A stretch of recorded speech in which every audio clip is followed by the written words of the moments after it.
Doctor Sharad Iyengar with us. आप वर्तमान में ARTH action research and training for health संस्थान के आप चीफ एग्जीक्यूटिव हैं, और ये संस्थान अंडर प्रिविलेज कम्युनिटीज में हेल्थ सेक्टर पर फोकस, हेल्थ स्टेटस पर फोकस करती हैं। पूर्व में आप Sanford school of public policy में के प्रोफेसर भी रहे हैं, और आप वर्ल्ड हेल्थ ऑर्गेनाइजेशन में gender and rights advisory panel के आप को चेयर रह चुके हैं, और ह्यूमन रिप्रोडक्शन प्रोग्राम के आप सम्मानित सदस्य भी रहे हुए हैं। आप मिनिस्ट्री ऑफ हेल्थ और पब्लिक वेलफेयर भारत सरकार में आप उसके पॉलिसी एंड गाइडेंस कमेटी में भी सर्व कर चुके हैं। So doctor Sharad younger, with your experience, we would like your quick reflection on social stock exchange and how it will, what impact will it have for the social sector? समय बीत चुका है, काफी चर्चाएं हो चुकी है। सोचे उस निवेशक के बारे में, निवेशक जो कि देना चाहता है किसी अच्छे भले काम के लिए, विशेष टू डोनेट। हम हमेशा सोचते हैं कि डोनर वो होता है जो एक एजेंसी है, बड़ा ग्रुप होता है, लेकिन अक्सर ऐसे लोग होते हैं तो जो जीवन में आर्थिक रूप से अच्छा काम करते हैं, कुछ उस कमाई का हिस्सा वो देना चाहते हैं, they wish to make a contribution. तो उनमें, उनके दिमाग में ये चिंता होती है कि मैं जहाँ दे रहा हूँ वो पैसा कोई फायदा करेगा या कहीं गायब हो जाए। There is this issue of credibility. क्या इसका कोई फायदा होगा, कोई इम्पैक्ट होगा या नहीं, और कब तक होगा? Will it be a one shot thing? You feed 100 people, their bellies get filled, or will there be something continuing? और आज मैं यहाँ दूं, कल वहाँ दूं, तो कोई फर्क पड़ेगा या नहीं? मेरी पहली टिप्पणी ये है कि इस रिपोर्ट ने बहुत अच्छी तरीके से देखा है कि what are social enterprises, what they need to do in order to become more viable and able to raise funds. But I think we need some more on investors or donors, whatever we call them, going beyond the large donors. बात हुई है छोटी संस्थानों की, हम बात करें छोटे निवेशकों के बारे में या छोटे दानदाताओं के बारे में, जो ऐसी रकम देते हो, देखना चाहते हैं उसका क्या फायदा हो। अगर हम ये कहते हैं कि छोटी संस्थानों को भी लाभ होना चाहिए, तो the small donor I think holds the key there. Very often a very large donor does not want to contribute to a very small organization because they don't seem to be able to make that fit. They look for larger and larger organizations, and so long as India relies on very large funders or donors, the funds are going to go to very large organizations with systems and departments and units and so on and so forth, and I think the purpose will not serve. मुद्दा दूसरा कि आज का जो NGO है बहुत सकड़े वातावरण में काम करता है. The cramped space for NGOs, they find that various regulatory agencies are watching like hawks. There is a high level of suspicion.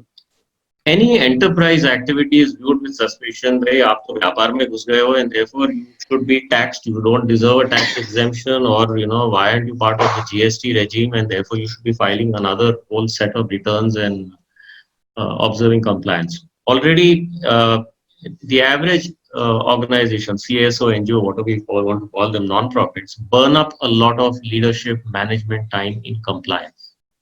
And more participation in these arrangements is going to mean more time, more energy, more resources burned up in compliance. So there has to be a match between the two. We need to then have some opening up of the space कि आप किसी तरह के आप अगर ऐसे कार्यवाही करो या गतिविधि करो, activities which look like enterprise, go ahead and do it. Question is, where do your profits?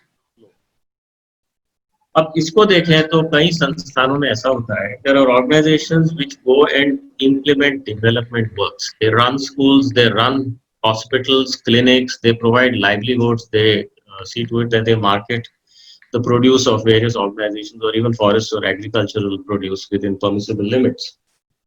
These things can fall very easily within the notion of impact, social impact. आपने कितने परिवारों को, कितने लोगों को लाभ दिया? How many communities have now found livelihood, vocation, education, better health, and so on and so forth.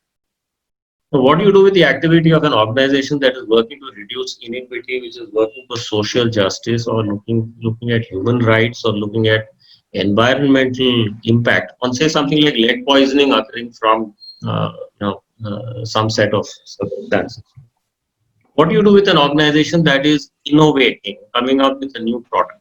To give you a very small example, we are using what is a so-called very expensive hormonal contraceptive by making it dirt cheap and providing it to tribal women as an alternative to surgical sterilization for family planning.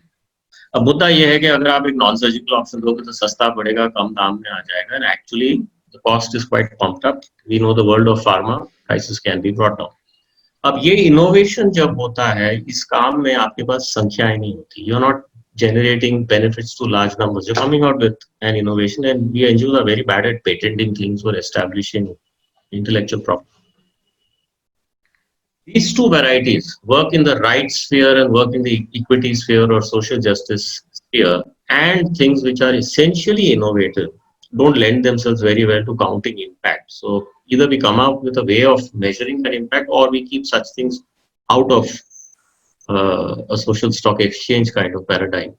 And we then have another way of supporting and funding such ventures. You'll always see that R&D really does not lend itself to immediate counting of numbers. तो मैं सोच रहा हूँ कि कई संस्थानों का कोई काम जो है वो इसमें फिट होगा और कोई काम नहीं फिट होगा. And needless to say, if you're working a little more prominently in the area of rights and you are seen as an activist, you can get into other kinds of difficulties, which is my third point. अगर कोई भी ढांचा सरकार बिठाएगी, social stock exchange बना और पर जाकर नापना है कि संस्थाएं क्या कर रही है, there is a regulator. The regulator is going to operate through government regulatory or other systems at district, sub-district, state level. And in doing so, it will rely on the existing bunch of people who look at compliance. तो हम सब जानते हैं कि कहीं FCRA के जो reports हैं वो यहाँ का CID ले लेता है, और कहीं और आप देखोगे income tax department has been told please keep a watch on those getting FCRA money, और कहीं it will be the registrar और whatever societies, cooperatives, trusts, whoever regulates. Now there is a mindset that they operate by, which is a very kind of closed-minded, narrow, even a suspicious mindset. So we may have very noble intentions at Delhi or even a state capital, but we're going to run into a regulatory wall perhaps at another level, and this is going to need a lot of painstaking work to overcome. मैं ये नहीं कह रहा हूँ कि करना नहीं चाहिए, मैं कह रहा हूँ just look at the district and sub district और वहाँ क्या कठिनाइयाँ होंगी in order to bring about a change. So I would therefore like to sum up with these points. One is that let's look at the investor and his or her needs and what they wish to put money into, and let's not ignore the small investor. They're not ignored in the corporate space. The second is that the space is cramped. It can open up with this idea, but certain activities, not all. Certain other activities, I suppose, traditional philanthropy will have to support them. So, there are certain activities which may not lend themselves to this idea, but certain activities will. लोग गिनना चाहते हैं कि कितने लोगों को लाभ आपने दिया, या कितना लाभ, कितना फायदा, कितना इम्पैक्ट आपने कराया.